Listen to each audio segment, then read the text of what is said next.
السلام عليكم ورحمة الله وبركاته. أعوذ بالله من الشيطان الرجيم. بفضل بسم الله الرحمن الرحيم. ولا تباشروهن وأنتم عاكفون في المساجد. صدق الله العليم. கண்ணியத்திற்கும் பெருமதிப்பிற்கும் உரிய அல்லாஹுடைய நல்லடியார்களே, அல்லாஹுடைய மாபெரும் கிருபையால் 17 நாட்கள் நோன்பு நோற்று 18வது நாளுடைய தராவிகை தொழுதுவிட்டு அமர்ந்திருக்கின்றோம். அல்லாஹ் நம்முடைய அனைத்து அமல்களையும் ஏற்றுக்கொள்வானாக. கண்ணியமிக்க அல்லாஹுடைய நல்லடியார்களே, நமது ஜாமியா மஸ்ஜிதுடைய நிர்வாகத்தின் சார்பில் வரக்கூடிய பிறை 21 கடைசி நாள் வரை இரவு 2:45 மணிக்கு கியாமுல் லைல் தொழுகை ஏற்பாடு செய்யப்பட்டுள்ளது. அந்த தொழுகை ஆண்களுக்கு மட்டும் ஏற்பாடு செய்யப்பட்டுள்ளது. தொழுகை முடிந்ததற்கு பிறகு சஹருடைய சாப்பாடும் நமது நிர்வாகத்தின் சார்பில் ஏற்பாடு செய்யப்பட்டுள்ளது. ஆகையினால் அந்த 10 நாட்களும் நாம் அனைவரும் இருந்து தொழுது சஹருண்டு நோன்பு நோக்கக்கூடிய பாக்கியங்களை அல்லாஹ் நம் அனைவருக்கும் தருவானாக. இந்த கடைசி 10 நாட்கள் ஏன் இப்படி அமல் செய்ய வேண்டும் என்று சொன்னால், அல்லாஹ் ஜல்லஷானஹு தஆலா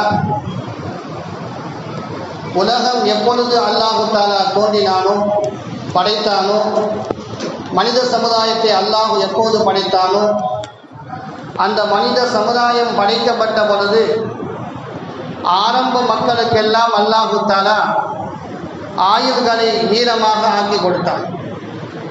1000 ஆண்டுகள் வாழ்ந்தார்கள். ஆதம் அலைஹிஸ்ஸலாம் அவர்களுக்கு அல்லாஹு தஆலா 1000 ஆண்டுகளை அல்லாஹு தஆலா கொடுத்தான்.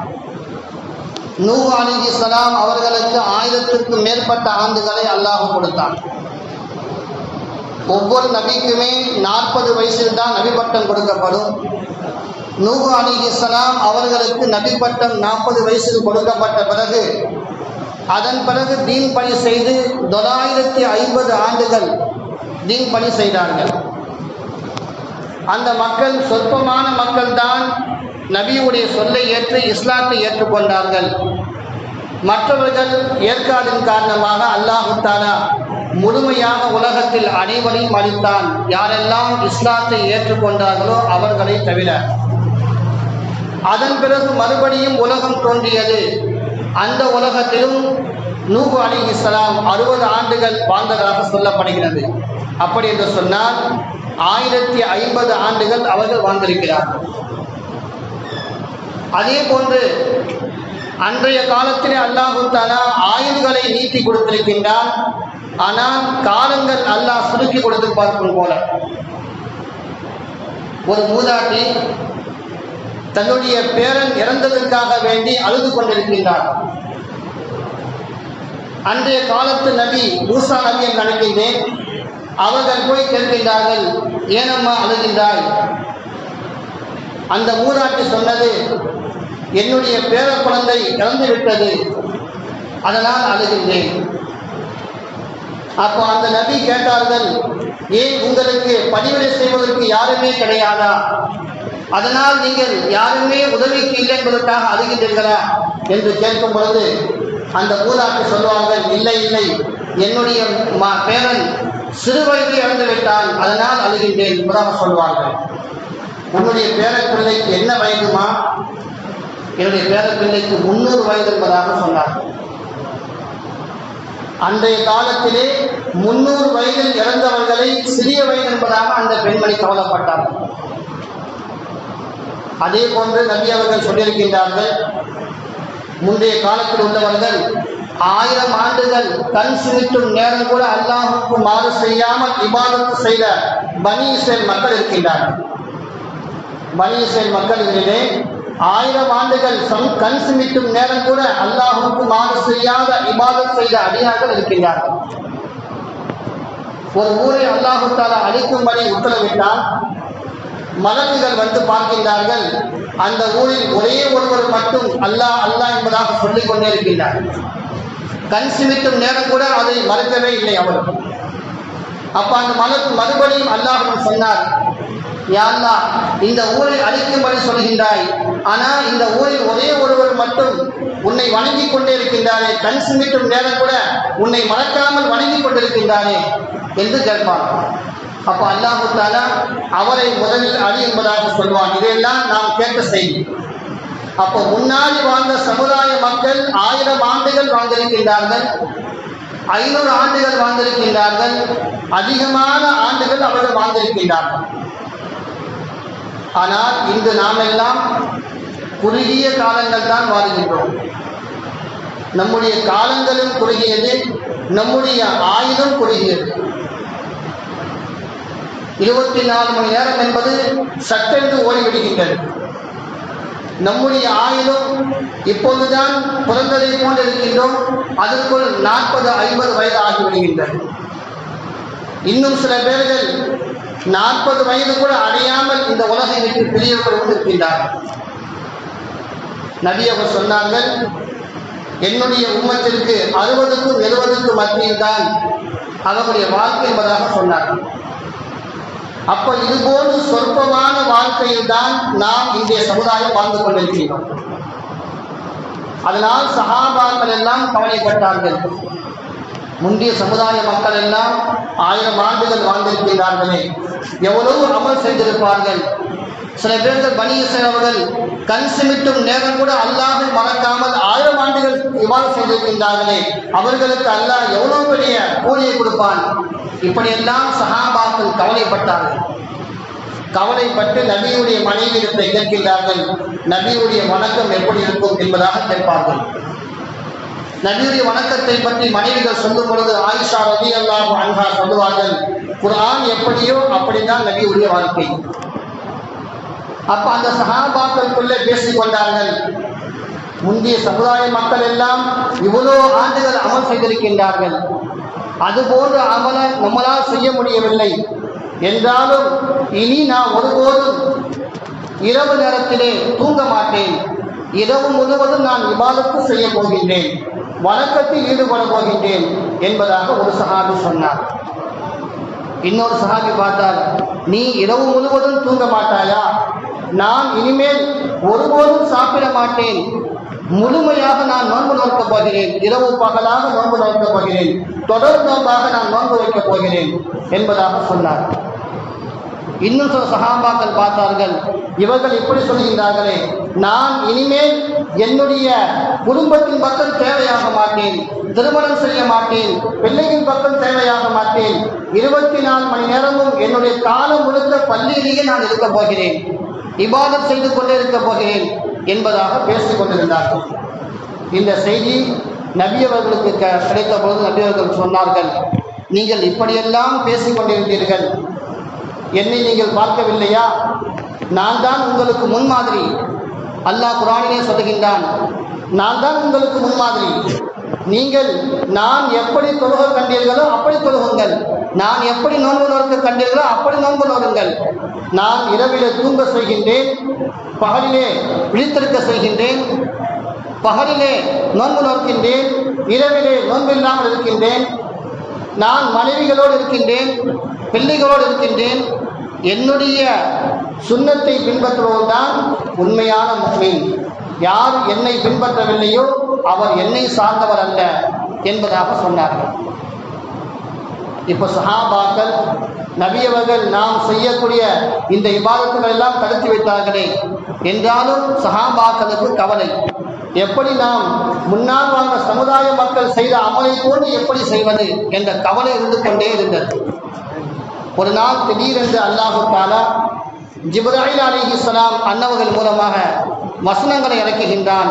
இன்னா அன்ஸல்நாஹு ஃபீ லைலத்தில் கத்ர் வமா அத்ராக மா லைலத்துல் கத்ர் லைலத்துல் கத்ரி கைரும் மின் அல்ஃபி ஷஹர். இந்த ஆயத்துக்களை கொண்டு வந்து ஜிப்ராயில் அலைஹிஸ்ஸலாம் அவர்கள் இறக்குகின்றார்கள். உடனே நபி ஸல்லல்லாஹு அலைஹி வஸல்லம் அவர்கள் சஹாபாக்களிடம் ஓடோடி வந்து சொல்கின்றார்கள், அல்லாஹு தஆலா ஓர் இரவை கொடுத்திருக்கின்றான், அந்த இரவில் தான் அல்லாஹு தஆலா குர்ஆனை இறக்கியிருக்கின்றான். அந்த இரவு என்பது எப்படி உங்களுக்கு தெரியும் என்பதாக அல்லாஹ் கேட்கின்றான். இதுதான் அல்லாஹ் குர்ஆன் இறக்கப்பட்ட இரவு என்பதாக சொல்கின்றான். சொல்லிவிட்டு அல்லாஹ்வே கேட்கின்றான், அது எப்படி உங்களுக்கு தெரியும் என்பதாக கேட்கின்றான். கேட்டுவிட்டு அல்லாஹ் சொல்வான், லைலத்துல் கத்ரி கைரும் மின் அல்ஃபி ஷஹர். அந்த ஓர் இரவிலே நீங்கள் விழித்திருந்து வணங்கினால் 1000 மாதங்களை விட சிறந்த ஒரு வணக்கத்தை நீங்கள் பெற்றுக்கொள்வீர்கள். 1000 மாதம் என்பதாக சொல்லவில்லை, 1000 மாதங்களை தாண்டி அது எத்தனை மாதம் எத்தனை ஆண்டு என்பது நமக்கு தெரியாது. அவ்வளவு பெரிய வணக்கத்தை சேகரிக்கக்கூடிய ஒரு நாளாக ஓர் இரவை அல்லாஹ் நமக்கு தந்திருக்கிறான் என்பதாக நபி அவர்கள் சொன்னார்கள். அது என்ன இரவு என்பதை அறிவிப்பதற்காக வேண்டி அல்லாஹு தஆலா அவர்களுக்கு காண்பித்து கொடுத்தான். அதை அறிவிப்பதற்காக வேண்டி சஹாபாக்களிடம் வருகின்றார்கள். அந்த சமயத்திலே 2 சஹாபாக்கள் சண்டையிட்டுக் கொண்டிருந்தார்கள். அப்போ அல்லாஹு தஆலா அந்த நபி ஸல்லல்லாஹு அலைஹி வஸல்லம் அவர்கள் சஹாபாக்களுடைய அந்த சண்டையை பிடித்து வைத்தார்கள். அதற்குள்ளால் அல்லாஹு தஆலா எந்த இரவு என்பதை அல்லாஹ் அவர்களுக்கு மறக்கடித்து விட்டான். இப்போ நபி அவர்கள் சொன்னார்கள், அல்லாஹ் இப்படி ஒரு இரவை இறக்கியிருக்கின்றான், அந்த இரவு எது என்பதையும் எனக்கு காண்பித்து கொடுத்தான், அதை சொல்வதற்காக நான் வந்தேன். ஆனால் நீங்கள் சண்டையிட்டுக் கொண்டிருந்ததன் காரணமாக அல்லாஹ் எனக்கு அதை மறக்கடித்து விட்டான் என்று சொல்லிவிட்டு நபி அவர்கள் பள்ளிவாசலுக்கு சென்று விட்டார்கள். பள்ளிவாசலுக்கு சென்று பள்ளியிலேயே தன்னுடைய காலங்களை கழிக்கின்றார்கள். நபி ஸல்லல்லாஹு அலைஹி வஸல்லம் அவர்கள் பள்ளிவாசலுக்கு சென்று பள்ளிவாசலை காலங்களை கழிக்கும் பொழுது சஹாபாக்களும் பள்ளிவாசலுக்கு சென்று நபி அவர்கள் என்ன செய்கிறார்களோ அதே அமல்களை சஹாபாக்களும் செய்து வந்தார்கள். ரமலானுடைய மாதம் வந்தது. ரமலானுடைய முதல் 10 கழிந்தது, 2வது 10 கழிந்தது. இந்த முதல் 10லும் நபி அவர்கள் எந்த ஒரு இரவை பற்றியும் அறிவிக்கவில்லை. 2வது 10 வந்தது, அதையும் அறிவிக்கவில்லை. 20 நாள் கழிந்ததற்கு பிறகு நபி அவர்கள் சொன்னார்கள், ஜிப்ரீல் அலைஹிஸ்ஸலாம் அவர்கள் சொன்னார்கள், இந்த லைலத்துல் கத்ருடைய இரவு கடைசி 10 இருக்கின்றது. அந்த கடைசி 10 ஒற்றைப்படையான இரவுகளில் நீங்கள் தேடிக்கொள்ளுங்கள் என்பதாக அல்லாஹ் தஆலா சொன்னான் என்பதாக நபிகள் பெருமானா ஸல்லல்லாஹு அலைஹி வஸல்லம் அன்னவர் சொல்வார். அப்போ ரமலான் மாதத்துடைய முதல் 10 நபி அவர்கள் இஅ்திகாஃப் இருந்தார்கள். இஅ்திகாஃப் என்று சொன்னால் என்ன? அல்லாஹ்விடத்திலே சரணடைவதுதான். அல்லாஹ்விடத்திலே சரணடைய வேண்டும் என்று சொன்னால் பள்ளிவாசலுக்கு வந்து ஆண்கள் சரணடைய வேண்டும். எந்த ஒரு தேவையும் இல்லாமல், எந்த ஒரு வேலையும் இல்லாமல், நான் உன்னுடைய பாதத்துக்கு கீழால் இருக்கின்றேன், யா அல்லாஹ் என்னுடைய குற்றங்களை நீ மன்னித்து எனக்கு நேர்வழியை காட்ட வேண்டும், உன்னுடைய பொருத்தமுள்ளவனாக என்னை ஆக்க வேண்டும், என்னுடைய பாவங்கள் எல்லாம் மன்னிக்க வேண்டும், மன்னிக்காத வரை நான் இதை விட்டு இருந்திருக்க மாட்டேன் என்று சொல்வதுதான் இஅ்திகாஃப். நாம் ஒருவர் நமக்கு உதவி செய்கின்றார், உதவி செய்யக்கூடிய அவருக்கே துரோகம் செய்யக்கூடியதாக இருக்கிறது. நமக்கு உதவி செய்வார் அவர்தான். நம்முடைய குடும்பத்திற்கு எல்லா செலவுகளும் அவர்தான் செய்வார். அப்படி செய்யக்கூடிய அவரை பற்றியே மற்றவர்களிடம் புறம் பேசி செல்வோம். அப்படி செய்யும் பொழுது அவருக்கு அது தெரிந்த பொழுது அவர் கோபப்பட்டு, இனிமேல் நான் உனக்கு எந்த உதவியும் செய்ய மாட்டேன், உனக்கு எந்த உதவியும் செய்ய மாட்டேன், இவ்வளவு நான் செஞ்சியும் கூட என்னை பற்றி நீ தவறாக பேசுகின்றாயா, என்னை பற்றி நீ தவறாக எண்ணுகின்றாயா, இனி நான் உனக்கு எந்த உதவியும் செய்ய மாட்டேன் என்று சொல்லிவிடுவார். அப்போ அந்த மனிதர் கவலைப்பட்டு அவருடைய வீட்டுடைய வாசலை அமர்ந்து கொண்டு இரவு பகலாக நீ மன்னிக்காத வரை நான் செல்ல மாட்டேன் என்று வீட்டு வாசலே அமர்ந்திருப்பார். அவர் வீட்டை விட்டு வெளியே வந்து பார்த்தால் இரவு முழுவதும் வீட்டு வாசலே அமர்ந்திருப்பார். ஒரு நாள் பார்ப்பார், 2 நாள் பார்ப்பார், அவருக்கு இறக்கம் வந்துவிடும். இரவு பகலாக இந்த மனிதன் இங்கேயே அமர்ந்திருக்கின்றானே, இவன் செய்த குற்றத்தை மன்னித்துவிட வேண்டியதானே என்று சொல்லி அந்த மனிதன் மன்னித்து விடுவான். இதே போன்றுதான் நாம் செய்த பாவங்களுக்காக மன்னிப்பை தேடிதான் அல்லாஹ்வுடைய இல்லத்திலே பள்ளிவாசலை வந்து அமர வேண்டும். பள்ளிவாசலை அமர்ந்து கொண்டு, யா அல்லாஹ் நான் வாழ்நாள் முழுக்க என்னென்ன பாவங்கள் செய்தனோ, தெரிந்து செய்தனோ, அறிந்து செய்தனோ, அறியாமல் செய்தனோ, மறைமுகமாக செய்தனோ, பகிரங்கமாக செய்தனோ, ரகசியமாக செய்தனோ, எல்லா பாவத்தையும் நீ மன்னித்து விடு யா அல்லாஹ். நான் அதை மன்னிக்காத வரை உன்னுடைய இல்லத்தை விட்டு வெளியாக மாட்டேன் என்று இருப்பதுதான் இஅ்திகாஃப். அந்த அடிப்படையில் தான் கடைசி 10 நாட்கள் நாம் பள்ளிவாசலை வந்து இஅ்திகாஃப் இருக்கின்றோம். நபி ஸல்லல்லாஹு அலைஹி வஸல்லம் அவர்கள் கடைசி 10 நாட்களில் இஅ்திகாஃப் இருப்பதற்கான காரணத்தை சொல்லும்போது சொல்லுவார்கள், அந்த கடைசி 10 நாளில் தான் அல்லாஹ் தஆலா லைலத்துல் கத்ருடைய இரவை வைத்திருக்கின்றான். அந்த ஓர் இரவிலே நீங்கள் வணங்கிவிட்டால் 1000 மாதங்களை விட சிறந்த ஒரு இரவு. அவ்வளவு ஆண்டுகள் முன்னால் வாழ்ந்த சமுதாய மக்கள் 1000 ஆண்டுகள் வாழ்ந்து என்ன அமல் செய்தார்களோ அந்த அமலை ஒரே ஒரு இரவிலே அல்லாஹ் கொடுக்கக்கூடிய ஒரு இரவு இந்த கடைசி 10 நாள் இருக்கின்றது. நீங்கள் அந்த இரவிலே வணக்கம் செய்தால் முன்னால் வாழ்ந்த சமுதாய மக்கள் செய்த அமலை தாண்டி நீங்கள் அமல் செய்யலாம், அதனுடைய கூலி உங்களுக்கு கிடைக்கலாம். எனவே இந்த கடைசி 10 நாள் பள்ளியிலே தங்கியிருந்தால் ஏதாவது ஒரு நாளிலே அல்லாஹ் தஆலா அந்த இரவை ஆக்கி அந்த இரவிலே நாம் விழித்திருந்து ஒரே ஒரு பள்ளிவாசலிருந்து ஒரே ஒரு சுப்ஹானல்லாஹ் சொன்னாலும் சரி, அதை கொண்டு அல்லாஹ் தஆலா நம்முடைய பாவங்களை மன்னிக்கக்கூடியதாக இருக்கின்றான். முன்னால் வாழ்ந்த சமுதாய மக்கள் எப்படி 1000 ஆண்டுகள் கண் சிமிட்டாமல் அல்லாஹ்வை திக்ர் செய்தார்களோ அதுபோன்று அந்த ஓர் இரவிலே ஒரே ஒரு சுப்ஹானல்லாஹ் சொல்லியிருந்தாலும் கூட கண் சிமிட்டும் நேரம் கூட அல்லாஹ்வுக்கு மறக்காத ஒரு பாக்கியத்தை பெற்றவர்களாக நாம் மாறிவிடலாம். அந்த பாக்கியமெல்லாம் கிடைப்பதற்காக வேண்டித்தான் இந்த கடைசி 10 நாட்களும் இஅ்திகாஃப் இருக்கப்படுகின்றது. சில பேர்கள் இந்த கடைசி 10 நாட்கள் இருக்க முடியாமல் அதில் 5 நாட்கள் இருக்கின்றார்கள், 3 நாட்கள் இருக்கின்றார்கள், 1 நாள் இருக்கின்றார்கள், இப்படியெல்லாம் இருக்கின்றார்கள். ஆனால் கடைசி 10 நாட்கள் இருப்பதுதான் மிக உயர்ந்தது. இந்த இஅ்திகாஃப் இருப்பதிலே நபிகள் பெருமானார் ஸல்லல்லாஹு அலைஹி வஸல்லம் அவர்கள் புகாரிலே வரக்கூடிய செய்தி, இந்த கடைசி 10 நாள் நபி அவர் இஅ்திகாஃப் இருக்கும்போதுதான் ஓர் இரவிலே லைலத்துல் கத்ர் இரவை நபி அவர்கள் கண்டார்கள். அன்றைய இரவு எந்த ஒரு மழை பெய்வதற்கான எந்த ஒரு தோற்றமும் கிடையாது, வானத்தில் மேகமூட்டம் கிடையாது. ஆனால் திடீரென்று மழை பெய்து மழை தண்ணீர் கூரைக்குள்ளே ஊற்றி நபி அவர்கள் தொழுகை வைக்கக்கூடிய அந்த இடத்திலே சஜிதா செய்யும் இடத்திலே தண்ணீர் இருந்தது. நபி அவர்கள் சஜிதா செய்தார்கள். அவருடைய நெற்றியிலே மண் பட்டிருந்தது.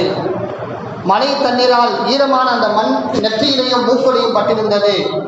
அன்றுதான் நபி அவர்கள் லைலத்துல் கத்ர் என்பதாக அறிவித்தார்கள். அதனால் இந்த கடைசி 10 நாட்களில் ஒற்றைப்படையான இரவுகளில் நாம் தேடிக்கொள்ள வேண்டும். அது என்ன இரவு? சில சஹாபாக்கள் சொல்வார்கள் 27 என்பதாக, சில சஹாபாக்கள் சொல்கின்றார்கள் 25 என்பதாக, சில சஹாபாக்கள் சொல்கின்றார்கள் 23, 21, 29 இப்படி சொல்கின்றார்கள். அதனால்தான் இந்த கடைசி 10 நாட்களும் நாம் இஅ்திகாஃப் விட்டோம் என்று சொன்னால் நாம் பள்ளிவாசலை தூங்கினாலும் சரி, அந்த இரவு என்று வருகின்றதோ அந்த இரவிலே அமல் செய்தவனாக நாம் ஆகிவிடலாம். அதற்காகத்தான் கடைசி 10 நாட்கள் நமது பள்ளியிலே இஅ்திகாஃப் இருக்கப்படுகின்றது. இந்த இஅ்திகாஃப் என்று சொல்லக்கூடிய அமல் இருக்கின்றது, அது ஒரு சாதாரண அமல் அல்ல. நபி ஸல்லல்லாஹு அலைஹி வஸல்லம் அன்னவர்கள் மட்டும் பள்ளியிலே வந்து இஅ்திகாஃப் இருக்கவில்லை. முன்னால் வாழ்ந்த நபிமார்களும் பள்ளியிலே வந்து தனிமையில் இருந்திருக்கிறார்கள்.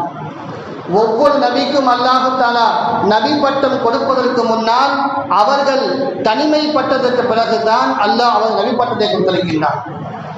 நபிகள் பெருமானார் ஸல்லல்லாஹு அலைஹி வஸல்லம் அவர்கள் ஹிரா குகையில இருந்து அவர்கள் தனிமையிலே அவர்கள் அல்லாஹ்வை வணங்கிக் கொண்டிருந்தார்கள். அந்த வணக்கத்திற்கு பிறகுதான் அல்லாஹ் தஆலா 40 ஆண்டுக்கு பிறகு நபி பட்டத்தை கொடுத்தார். நபி ஸல்லல்லாஹு அலைஹி வஸல்லம் அன்னவர்கள் மட்டுமல்ல, அதற்கு முன்னால் வாழ்ந்த நபிமார்கள் எத்தனை நபிமார்கள் அவர்களும் அதுபோன்றுதான் இபாதத்து செய்தார்கள். அந்த இபாதத்தின் வழிபாடால்தான் அல்லாஹ் தஆலா அவர்களுக்கு நபி பட்டத்தை கொடுத்தார்.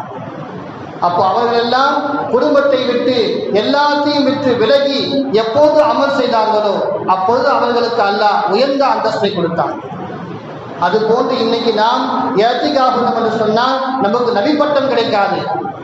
ஆனால் அல்லாஹ் தஆலா இஅ்திகாஃப் இருந்தால் முன்னால் வாழ்ந்த சமுதாய மக்கள் என்ன அமல் செய்தார்களோ அது போன்ற ஒரு கூலி நமக்கு கிடைக்கும். அந்த கூலியை பெறுவதற்காக கடைசி 10 நாளில் நாம் இஅ்திகாஃப் இருக்க வேண்டும். இஅ்திகாஃபிலே 3 வகை இருக்கின்றது.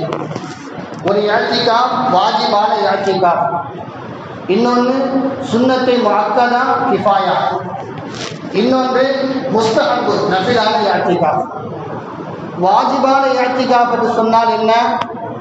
நாம் நேர்ச்சி செய்வது.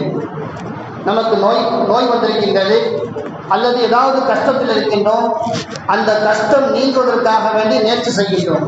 யா அல்லாஹ், என்னுடைய இந்த கஷ்டம் நீங்கிவிட்டால், அல்லது என்னுடைய பிள்ளைக்கு பிரசவமாகி குழந்தை பெற்றுவிட்டால், அல்லது என்னுடைய நோய் நீங்கிவிட்டால் நான் இத்தனை நாட்கள் இஅ்திகாஃப் இருக்கின்றேன் என்று நேர்ச்சி செய்கின்றோம். அப்படி நேர்ச்சி செய்ததற்கு பிறகு நமக்கு அந்த காரியம் நடந்துவிட்டால் அதன் பிறகு இஅ்திகாஃப் இருப்பதற்கின்றது. அது வாஜிபான இஅ்திகாஃப். நிச்சயமாக அந்த இஅ்திகாஃப் கண்டிப்பாக இருக்க வேண்டும். அப்படி இருக்கக்கூடிய அந்த வாஜிபான இஅ்திகாஃபிலே நோன்பும் நோக்க வேண்டும். இரண்டாவது இஅ்திகாஃப் இருக்கின்றது, அது சுன்னத்தே முஅக்கதா.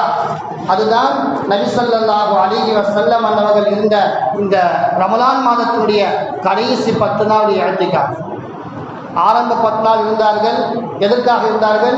லைலத்துல் கத்ர் இரவை தேடி இருந்தார்கள். இரண்டாவது 10 நாள் இருந்தார்கள். எதற்காக இருந்தார்கள்? இந்த இரவை தேடி இருந்தார்கள். 2 10லும் கிடைக்கவில்லை. கடைசியாக சொன்னார்கள், இந்த கடைசி 10ல் தான் இருக்கின்றது, எனவே அந்த இரவை நீங்கள் இஅ்திகாஃப் இருங்கள் என்பதாக நபி அவர்கள் சொன்னார்கள். அதனால் அந்த கடைசி 10 நாள் இஅ்திகாஃப் இருப்பது நபியுடைய ஒரு சுன்னத்தாக இருக்கின்றது. ஏன் இது சுன்னத்தே முஅக்கதா என்று சொன்னால், நபி ஸல்லல்லாஹு அலைஹி வஸல்லம் அவர்கள் எப்பொழுது அல்லாஹ் தஆலா இந்த இரவிலே ஓர் இரவு இருக்கின்றது, அந்த இரவிலே வணக்க செய்தால் 1000 மாதங்களை தாண்டிய நன்மை கிடைக்கும்பதாக அல்லாஹ் சொன்னானோ, அன்றிலிருந்து அந்த காலம் முதல் நபி அவர்கள் பள்ளியிலே தங்கினார்கள். ரமலானுடைய மாதம் வந்துவிட்டால் கடைசி 10 நாளும் பள்ளியில் தான் இருப்பார்கள். 10 ஆண்டுகள் நபி அவர்கள் மதீனாவில் வாழ்ந்தார்கள். 10 ஆண்டுகளுமே நபி அவர்கள் இஅ்திகாஃப் இருந்தார்கள். அதில் இடையிலே ஒரே ஒரு ஆண்டு தான் நபி அவர்கள் இஅ்திகாஃப் இருக்கவில்லை. அதற்கு சில காரணங்களும் இருக்கின்றன. அப்போ நபி ஸல்லல்லாஹு அலைஹி வஸல்லம் அவர்கள் தொடர்ச்சியாக விடாமல் செய்த ஒரு அமல் என்று சொன்னால் அது இஅ்திகாஃபாக இருக்கின்றது. அதனால்தான் இது சுன்னத்தே முஅக்கதா வலியுறுத்தி சொல்லப்பட்டிருக்கின்றது. ஆனால் இன்று நாம் யாரோ ஒருவர் தான் இஅ்திகாஃப் இருக்கின்றோம், யாரோ ஒருவர் இருவர் தான் இஅ்திகாஃப் இருக்கின்றோம். இது சுன்னத்தே முஅக்கதா என்று சொன்னால் எல்லோருமே கண்டிப்பாக செய்ய வேண்டும். இன்னும் சுன்னத்தே முஅக்கதா கிஃபாயா என்பதாக சொல்லப்படுகின்றது. கிஃபாயா என்று சொன்னால் ஊரில் இருக்கக்கூடிய யாராவது சில பேர்கள் செய்ய வேண்டும் இந்த அமல். யாருமே செய்யவில்லை என்று சொன்னால் எல்லோர் மீதும் இந்த அமல் குற்றமாகிறது. அதனால் கொஞ்சம் பேராவது பள்ளியிலே வந்து அமர்ந்து இஅ்திகாஃப் இருக்க வேண்டும். இது இரண்டாவது இஅ்திகாஃப் சுன்னத்தே முஅக்கதா. இந்த இஅ்திகாஃபிற்கும் நோன்பு இருப்பது அவசியமாக இருக்கின்றது. நோன்பு நோக்க வேண்டும், இஅ்திகாஃப் இருக்க வேண்டும். மூன்றாவது இஅ்திகாஃப் இருக்கின்றது, அது முஸ்தஹப் நஃபிலான இஅ்திகாஃப். அதற்கு காலங்கள் கிடையாது, நேரங்கள் கிடையாது. எவ்வளோ நேரம் பள்ளிக்கு வருகின்றோமோ, எவ்வளோ நேரம் பள்ளியில் அமர்கின்றோமோ, அது 1 நிமிடமாக இருந்தாலும் சரி, 1 மணி நேரமாக இருந்தாலும் சரி, அந்த நேரத்திலே பள்ளிக்குள்ளே வந்த பிறகு நவைத்து இஅ்திகாஃப மா குன்து ஃபீ ஹாதல் மஸ்ஜிதி லில்லாஹி தஆலா என்ற நிய்யத்தை ஓதிவிட்டு ஒரே ஒரு சுப்ஹானல்லாஹ் சொல்லிவிட்டு பள்ளியை விட்டு வெளியே சென்றாலும் அது இஅ்திகாஃபுடைய நன்மை நமக்கு வருகின்றது. இஅ்திகாஃபுக்கான கூலி என்ன? நபிகள் பெருமானார் ஸல்லல்லாஹு அலைஹி வஸல்லம் அவர்கள் சொல்வார்கள், ஒரு நாள் இஅ்திகாஃப் இருப்பதின் நன்மை நமக்கும் நரகத்திற்கு மத்தியிலே 3 அகலிகளை அல்லாஹ் தஆலா கொடுக்கின்றான். ஒரு அகலியுடைய தூரம் என்பது இந்த வானம் பூமிக்கும் மத்தியில் எவ்வளவு தூரம் இருக்கின்றதோ அதையும் தாண்டியது. அது போன்ற 3 அகலிகளை அல்லாஹ் தஆலா நரகத்துக்கு நமக்கு மத்தியில் அல்லாஹ் தஆலா கொடுக்கின்றான். அப்படி என்று சொன்னால் இந்த ரமலானுடைய மாதத்திலே கடைசி 10 நாளில் நாம் இஅ்திகாஃப் இருந்தோம் என்று சொன்னால் நமக்கு நரகத்துக்கு மத்தியிலே இது போன்ற ஒரு திரை ஏற்பட்டுவிட்டால் நாம் நிச்சயமாக நரகம் செல்லக்கூடியதாக ஆக மாட்டோம். நரகத்தை விட்டு பாதுகாக்கப்பட்ட மக்களாக மாறிவிடுவோம். அதனால்தான் நபிகள் பெருமானார் ஸல்லல்லாஹு அலைஹி வஸல்லம் அவர்கள் சொன்னார்கள், இஅ்திகாஃப் இருப்பவருக்கு அவருக்கும் நரகத்துக்கு மத்தியிலே 3 அகலிகளை 3 திரைகளை அல்லாஹ் ஏற்படுத்தி விடுவான் என்பதாக சொன்னார்கள். அதே போன்று கண்ணியமிக்க அல்லாஹ்வுடைய நல்லடியார்களே, இந்த ரமலானுடைய மாதத்தில் கடைசி 10 நாட்களில் நாம் இஅ்திகாஃப் இருந்து கொண்டு நாம் நல்ல அமல்களை நாம் செய்ய வேண்டும். ஆகுமான பேச்சுக்களை பேச வேண்டும், குர்ஆன் ஓத வேண்டும், தஸ்பீஹ் செய்ய வேண்டும், தொழுக வேண்டும். இது போன்ற அமல்களை செய்வதற்குத்தான் பள்ளிவாசல். பள்ளிவாசலை இஅ்திகாஃபுடைய அமலிலே வந்து அமர்ந்து கொண்டு வீண் பேச்சுகளை பேசினோம் என்று சொன்னால், அல்லது வீணான வேலைகளை செய்தோம் என்று சொன்னால், நம்முடைய இஅ்திகாஃபுடைய அந்த கூலி கிடைக்காமல் போய்விடும், அந்த பலன் இல்லாமல் போய்விடும். அதனால் பள்ளியிலே வந்து அமரக்கூடிய நாம் எப்பொழுது பள்ளிக்கு வந்தாலும் சரி, ஒரே ஒரு நிமிடம் பள்ளியில் வந்து அமர்வதாக இருந்தாலும் சரி, இந்த இஅ்திகாஃபுடைய நீயத்தோடு பள்ளிக்குள்ளே வர வேண்டும். அந்த நீயத்தோடு பள்ளிக்குள்ளே வந்துவிட்டோம் என்று சொன்னால், அல்லாஹ் இப்போ நாம் தராவிய தொழுகைக்கு வந்திருக்கின்றோம், 9:45 பள்ளிக்கு வந்தோம், 8:45 பள்ளிக்கு வந்தோம், நவைத்துல் இஅ்திகாஃப மா துன்து ஃபீ ஹாதல் மஸ்ஜிதி லில்லாஹி தஆலா என்று ஓதிவிட்டோம். இப்போ மணி 11 மணி ஆகிவிட்டது, 2 மணி நேரத்தை தாண்டி ஆகிவிட்டது. இப்போது நாம் வெளியே செல்கிறோம் என்று சொன்னால், அந்த 2 மணி நேரம் பள்ளிவாயில் இருந்தமே அந்த நீயத்தோடு அதற்கு அல்லாஹ் நமக்கு கூலியை கொடுப்பான். எனவே கண்ணியமிக்க அல்லாஹ்வுடைய நல்லடியார்களே, பள்ளிவாசலை வந்து அமரும் பொழுது நாம் இபாதத்திலே ஈடுபட வேண்டும், குர்ஆன் ஓதில் ஈடுபட வேண்டும், திக்ர் செய்வதில் ஈடுபட வேண்டும். வீணான பேச்சுக்கள், அரட்டைகள், சிரிப்பது, இது போன்ற வேலைகளை செய்யவே கூடாது. உமர் ரலியல்லாஹு அன்ஹு ஆட்சி காலத்திலே ஒரு வெளியூரிலிருந்து வந்த 2 பேர்கள் பேசிக் கொண்டிருந்தார்கள் பள்ளிவாசலில். உமர் ரலியல்லாஹு அன்ஹு அவர்கள் இன்னொரு சஹாபியை பார்த்து அவர்கள் மீது ஒரு சின்ன கல்லை போட்டார்கள் வெளியிருந்து கொண்டு. அந்த சஹாபி திரும்பி பார்த்தார்கள், இவர்களை வெளியே அனுப்புங்கள் என்று சொன்னார்கள். இந்த இருவரும் வெளியே அனுப்பப்பட்டது. அப்போது உமர் ரலியல்லாஹு அன்ஹு கேட்டார்கள், நீங்கள் எந்த ஊர்? அவர்கள் சொன்னாங்க, வெளியூர் என்பதாக. இது நபியுடைய பள்ளிவாசல். பள்ளிவாசலை வந்து நீங்கள் வீணான பேச்சுக்களை பேசுகின்றீர்கள். இதே இந்த ஊருடைய மக்களாக இருந்தால் உங்களுடைய தலை என்னுடைய கீழே இருக்கும். அந்த அளவுக்கு நபியவர்கள் அந்த பள்ளிவாசலை கண்ணியத்தை உமர் ரலியல்லாஹு அன்ஹு சொன்னார்கள் என்று சொன்னால், பள்ளிவாசலை வந்து நாம் எந்த அளவுக்கு கண்ணியப்படுத்த வேண்டும். ஆனால் இன்னைக்கு பள்ளிவாசலே அரட்டை அடிக்கின்றோம், பேசிக் கொண்டிருக்கின்றோம், போன் பார்த்து கொண்டிருக்கின்றோம், எல்லா விதமான அனாச்சாரமான காரியங்களையும் செய்து கொண்டிருக்கின்றோம். பள்ளிவாசல் என்பது ஒரு கண்ணியமான இடம், அல்லாஹ்வுடைய இல்லம். இந்த இல்லத்தை வைத்துதான் அல்லாஹ் நம்முடைய உம்மத்துகளுக்கு அல்லாஹ் பரக்கத்தையும் செழிப்பையும் ரஹ்மத்தையும் அல்லாஹ் கொடுக்கின்றான். இந்த இல்லம் காலம் முழுக்க இது பள்ளிவாசலாகத்தான் இருக்கும். ஒரு கால் அல்லாஹ் பாதுகாக்க வேண்டும். இந்த பள்ளிவாசல் இடிக்கப்பட்டாலும் கூட இந்த பள்ளிவாசல் இருந்த இடம் இருக்கின்றது, கியாம நாள் வரை இது பள்ளிவாசலாகத்தான் இருக்கும். நாம் இந்த பள்ளிவாசலிலே என்னென்ன அமல்கள் செய்தோமோ அந்த அமலுடைய கூலி கியாமத் நாள் வரை கிடைத்துக் கொண்டுதான் இருக்கும். அதனால் கண்ணியமிக்க அல்லாஹ்வுடைய நல்லடியார்களே, இந்த பள்ளிவாசலை நாம் நல்ல பேச்சுக்களை பேச வேண்டும், ஆகுமான பேச்சுக்களை பேச வேண்டும், குர்ஆன் ஓதுவதில் ஈடுபட வேண்டும், தஸ்பீஹ் செய்வதில் ஈடுபட வேண்டும். இங்கே சொல்லப்படக்கூடிய சொற்பொழிவுகளை, நல்ல விஷயங்களை காதுதாழ்த்தி கேட்க வேண்டும். தீனுடைய விஷயங்களை கேட்டு அதை நம்முடைய வாழ்க்கையில் கொண்டு வர வேண்டும். அதற்குத்தான் பள்ளிவாசல். இன்னைக்கு பயான்கள் செய்து நல்ல விஷயங்கள், சட்டங்கள் சொன்னாலும் கூட அது காதுதாக்கி கேட்கக்கூடிய ஒரு பாக்கியம் இல்லாமல் போய்விட்டது. அதனால்தான் பல குழப்பங்கள் ஏற்படுகின்றன.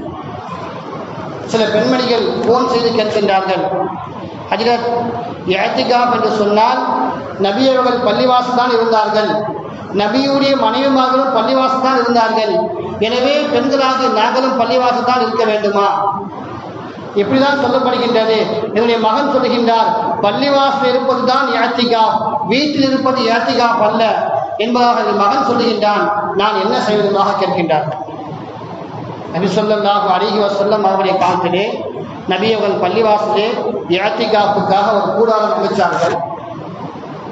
நபி அவர்கள் அமைத்துவிட்டு மனைவியிடம் சொன்னார்கள், நான் இஅ்திகாஃப் இருக்க போகிறேன் என்பதாக சொல்லி, உடனே நபி ஸல்லல்லாஹு அலைஹி வஸல்லம் அவருடைய மனைவியிலே ஆயிஷா ரலியல்லாஹு அன்ஹா அவர்கள் பார்த்தார்கள், நபி அவர்கள் பள்ளியில் தங்கப் போகிறார்கள், எனவே நானும் பள்ளியில் தங்கி விடுகின்றேன், நானும் இஅ்திகாஃப் செய்கிறார் சொல்லி அவர்களும் ஒரு கூடாரத்தை பள்ளியில் வந்து அமைத்து விட்டார்கள். ஆயிஷா ரலியல்லாஹு அன்ஹா அவர்கள் அமைத்ததற்கு பிறகு ஹப்ஸா ரலியல்லாஹு அன்ஹா பார்க்கின்றார்கள், இவர்கள் மட்டும்தான் நபியுடைய மனைவியா, இவர்கள் மட்டும்தான் நல்ல அமல் செய்ய போகின்றார்களா, நானும் அமல் செய்வது அதிகம் ஆர்வம் உள்ளவன், எனவே நானும் இஅ்திகாஃப் இருக்க போகிறதாக சொல்லி அவர்களும் ஒரு கூடாரத்தை அமைத்தார்கள்.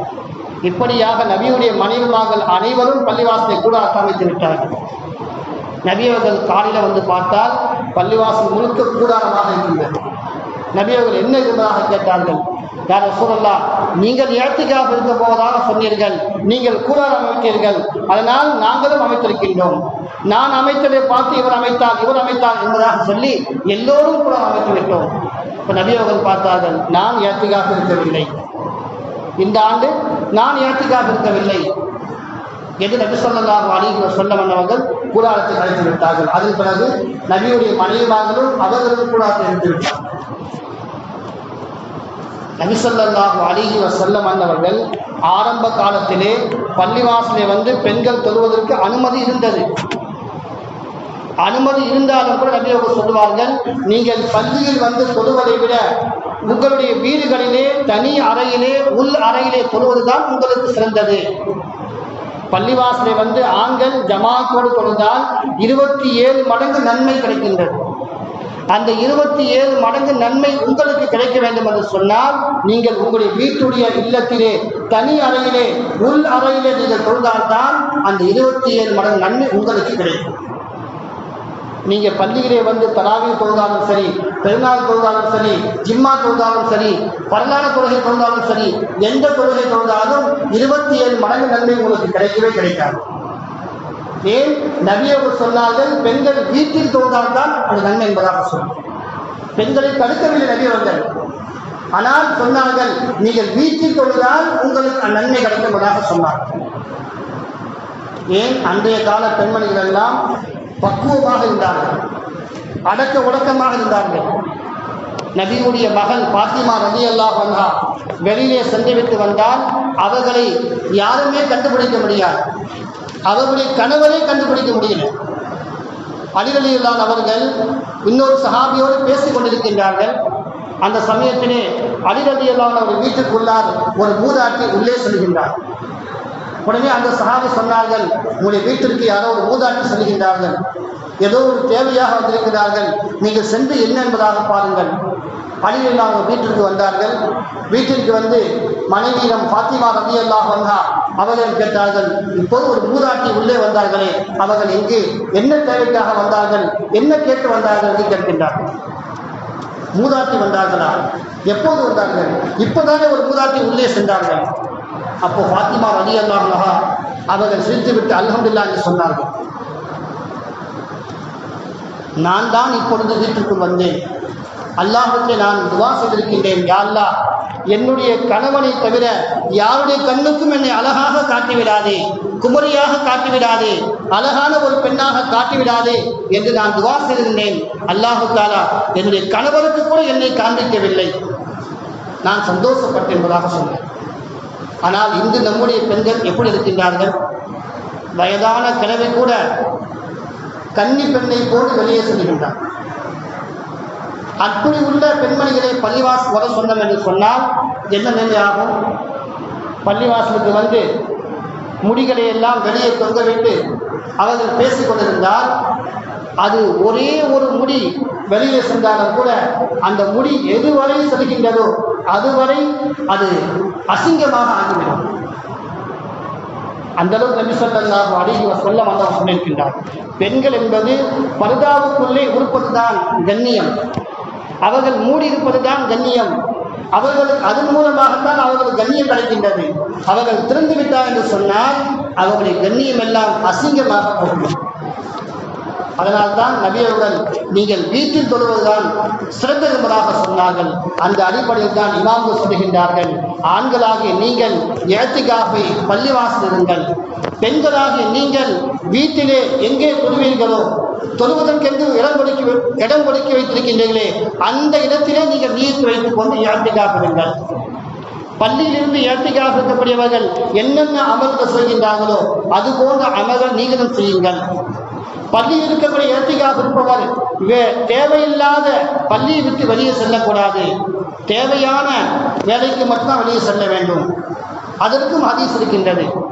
நபி ஸல்லல்லாஹு அலைஹி வஸல்லம் அவர்கள் ஒரு நாள் ஆயிஷா ரலியல்லாஹு அன்ஹா அவர்களுடைய வீடும் நபியுடைய பள்ளிவாசலும் ஒன்றாகத்தான் இருக்கும். பள்ளியில் நபி அவர்கள் அமர்ந்து கொண்டு தலையை மட்டும் ஆயிஷாவுடைய வீட்டிலே நீட்டி, ஆயிஷா இந்த தலை வாழ் என்பதாக சொல்வார்கள். அதை வைத்துதான் உலமாக்க சொல்லுகிறார்கள், தேவைக்காக வேண்டி பள்ளிவாசல் விட்டு வெளியே செல்லலாம், மலம் ஜலம் கழிப்பதற்காக வெளியே செல்லலாம். அன்றைய காலத்திலே பள்ளிவாசலே டாய்லெட் கிடையாது.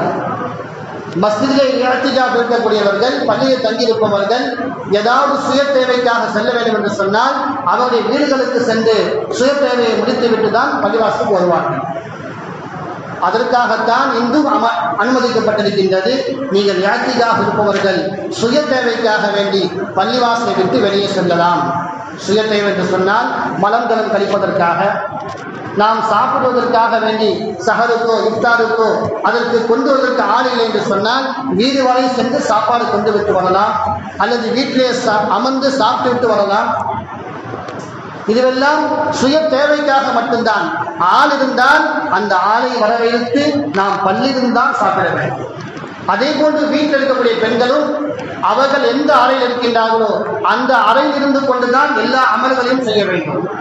நான் வீட்டில் தான் இருக்கின்றோம், வீடு முழுக்க சுற்றிக்கிட்டே இருக்கலாம், வீடு முழுக்க இருந்து எல்லாம் செய்யலாம், அப்படி கிடையாது. வீட்டுடைய அந்த ஊருக்குள்ளே தான் அமல்கள் செய்ய வேண்டும். அவர்களுக்கும் உதவி செய்வதற்கு யாரும் ஆள் இல்லை என்று சொன்னால் அவர்களே சமையல் கட்டுக்கு சென்று சமைக்கலாம். அவர்களே சமையல் கட்டுக்கு சென்று சமைக்கலாம். சமைத்து சாப்பாடு எடுத்து வந்து அந்த ரூமில் அமர்ந்து கொண்டு அவர்கள் சாப்பிட வேண்டும். யாரும் ஆள் இல்லை என்று சொன்னார். உதவிக்கு ஆள் இருந்தால் அவர்களை வைத்து சமைக்க சொல்லி அவர்கள் மூலமாக நம்முடைய இடத்திற்கு சாப்பாடு கொண்டு வர செய்து அங்கே தான் நாம் சாப்பிட வேண்டும். எனவே கண்ணியமிக்க அல்லாஹ்வுடைய நல்லடியார்களே, இது போன்ற இஅ்திகாஃபிற்கு சட்டங்களை அதையெல்லாம் நாம் நுணுக்கமாக தெரிந்து கொள்ள வேண்டும். தெரிந்து கொண்டு இஅ்திகாஃப் இருந்தோம் என்று சொன்னால் இன்ஷா அல்லாஹ் அல்லாஹு தஆலா அந்த லைலத்துல் கத்ர் இரவை எதிர்பார்க்கின்றமே அந்த இரவுடைய நன்மையை அல்லாஹ் நமக்கு கொடுத்து விடுவான். அந்த இரவுடைய பாக்கியத்தை அல்லாஹ் கொடுத்து விடுவான். இஅ்திகாஃப் என்று சொல்லக்கூடிய அமலை சில பேர் தான் இருக்கின்றார்கள், மற்றவர்கள் இருப்பது கிடையாது. அதனால் அந்த நன்மை எல்லோருக்கும் கிடைக்க வேண்டும் என்பதற்காக வேண்டிதான் நமது பள்ளிவாசலே இந்த கடைசி 10 நாட்களும் நீங்கள் வெளியிலே அரட்டை அடிக்காமல் பள்ளியிலே வந்து தொழுகை என்று சொன்னால் அந்த தொழுகையின் மூலமாவது அல்லாஹு தஆலா உங்களுக்கு லைலத்துல் கத்ர் இரவுடைய சவாபை கொடுக்கலாம் என்பதற்காக வேண்டித்தான் லைலத்துல் அந்த கடைசி 10 நாட்களிலே கியாமுல் லைல் என்ற தொழுகை ஏற்பாடு செய்யப்பட்டிருக்கின்றது. நஃபிலான வணக்கங்களுக்கு நான் சட்டத்தை சொல்கின்றேன், நஃபிலான வணக்கங்களுக்கு ஜமாத் என்பது கிடையாது. நஃபிலான வணக்கங்களுக்கு ஜமாத் கிடையாது. பல்லான தொழுகைக்கு தான் ஜமாத், வாஜிபான தொழுகை, சுன்னத்தான தொழுகை, இதுக்குத்தான் ஜமாத் உண்டு. நஃபிலான தொழுகைகளுக்கு ஜமாத்து கிடையாது. நஃபிலான தொழுகையில ஜமாத் என்று சொன்னால் நாம் மழைக்காக தொழுகின்றமே, அது நஃபிலான தொழுகை தான். மழைக்காக வேண்டி மழை காலங்களிலே மழை வராவிட்டால் அம்மழை வேண்டி நாம் தொழுகுவோம், அல்லது மழை அதிகமாகிவிட்டால் மழை நிறுத்துவதற்காக தொழுகுவோம். அப்படி தொழுகக்கூடிய தொழுகை தான் நஃபிலான தொழுகை, அதற்கு ஜமாத் உண்டு. அது அல்லாமல் மற்ற தொழுகைகளுக்கு நஃபிலான தொழுகைக்கு ஜமாத்து கிடையாது. ஆனால் இந்த குழப்பவாதிகள் எல்லோரும் பள்ளிக்கு வாருங்கள், பள்ளிக்கு வாருங்களாக சொல்லி ஆண்கள் பெண்கள் எல்லோரையும் பள்ளிக்கு அழைத்து இஅ்திகாஃப் இருப்பதற்காக தொழுவதற்காக அழைப்பதன் காரணமாக நம்முடைய மக்கள் மதுகளை விட்டு பிரிந்துவிடக்கூடாது. அல்லாஹு தஆலா குர்ஆனில் சொல்வான், வஅத்தஸிமு பிஹப்லில்லாஹி ஜமீஆ, ஒற்றுமை என்ற கைத்தை பற்றி பிடித்துக் கொள்ளுங்களாக சொல்லுகின்றார். அந்த ஒற்றுமைக்காக வேண்டிதான் நீங்கள் பிரிந்துவிட வேண்டாம், வெளியிலே எங்கேயும் சென்று விட வேண்டாம், அமல் செய்யத்தானே ஆசைப்படுகின்றீர்கள், அதனால் நம்முடைய பள்ளியில் அமல் நடக்கின்றது, வாருங்கள் என்பதாக சொல்லுகின்றனர். அதற்காகத்தான் கடைசி 10 நாளிலே நம்முடைய பள்ளியிலே அந்த கடைசி 10 நாளும் 2:45 மணிக்கு கியாமுல் லைல் தொழுகை ஆரம்பமாக இருக்கின்றது. எல்லோரும் பள்ளிவாசல் வந்து தொழுகுவோம். அல்லாஹு தஆலா அந்த தொழுகையின் மூலமாக உலகத்தில் ஏற்படக்கூடிய அனைத்து குழப்பங்களையும் நீக்கி லைலத்துல் கத்ர் இரவை அல்லாஹு தஆலா அடையக்கூடிய பாக்கியத்தை எனக்கும் உங்களுக்கும் தந்தல் புரிவானாக. வாஹித் அல்ஹம்துலில்லாஹி ரப்பில் ஆலமீன். அஸ்ஸலாமு அலைக்கும் வரஹ்மத்துல்லாஹி வபரகாத்துஹு.